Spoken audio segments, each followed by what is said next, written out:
Bonjour et bienvenue dans cette vidéo où nous allons apprendre ensemble à préparer un sirop pectoral maison. Ce sirop est idéal pour calmer la toux et faciliter l'expectoration. Les sirops sont une manière non seulement délicieuse mais aussi simple de bénéficier des bienfaits des plantes et vous verrez qu'ils sont très faciles à préparer chez vous.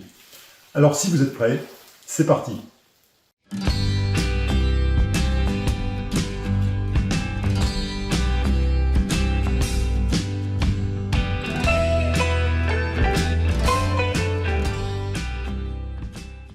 Pour notre sirop pectoral, nous allons utiliser plusieurs plantes qui sont toutes reconnues pour leurs bienfaits sur le système respiratoire. Alors tout d'abord, nous aurons le thym, qui est une plante antiseptique et expectorante. Le thym va permettre de soulager la toux et va aider à combattre les infections respiratoires.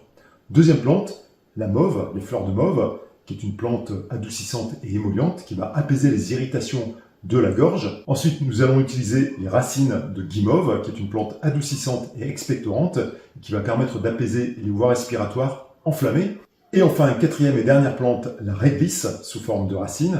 La réglisse est une plante expectorante et anti-inflammatoire, qui aide à calmer la toux et les inflammations des voies respiratoires.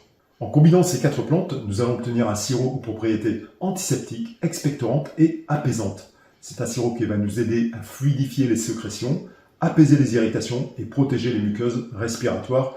Donc il va soulager aussi bien les toux sèches que les toux grasses, et ce qui est particulièrement intéressant en période hivernale. La première étape consiste à réaliser une infusion décoction avec l'ensemble de nos plantes.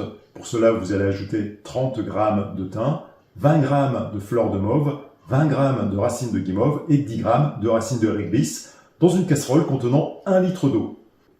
Bien évidemment, vous pouvez préparer une plus petite quantité. Dans ce cas, réduisez simplement ces quantités en proportion. C'est ce que je fais d'ailleurs aujourd'hui.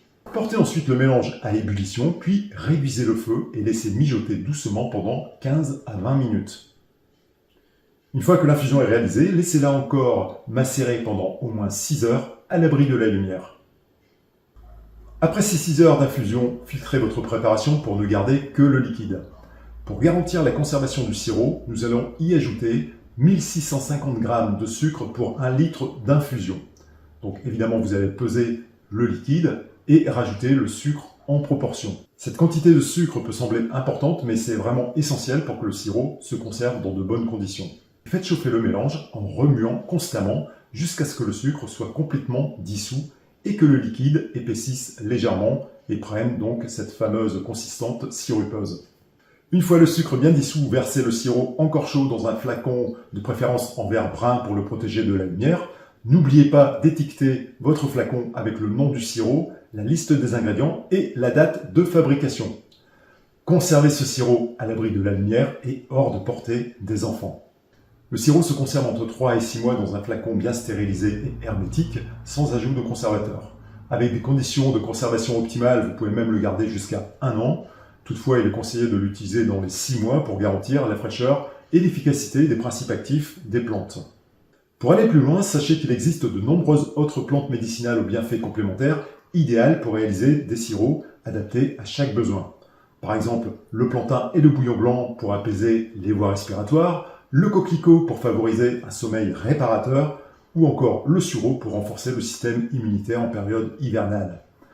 En associant ces plantes avec du miel ou du sucre, vous pouvez créer des remèdes naturels et polyvalents qui vont pouvoir soulager la toux, améliorer la digestion ou soutenir vos défenses naturelles. Merci d'avoir regardé cette vidéo. Si cette recette vous a plu, pensez à liker. Pensez également à vous abonner pour découvrir d'autres recettes naturelles et des conseils santé. Je vous dis à très bientôt sur Instant Phyto.